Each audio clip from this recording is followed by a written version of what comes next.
No computer, no problem. How to clean your printer Canon MP276. Just select settings, choose H for normal, choose Y for hard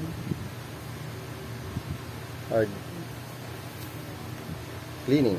Okay, and then press any one of these color, and then you hear some noise cleaning your printhead.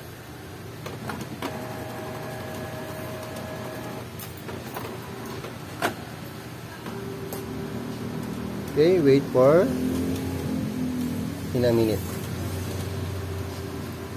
Then this is the normal when you convert your printer to CIS. This is normal. Okay.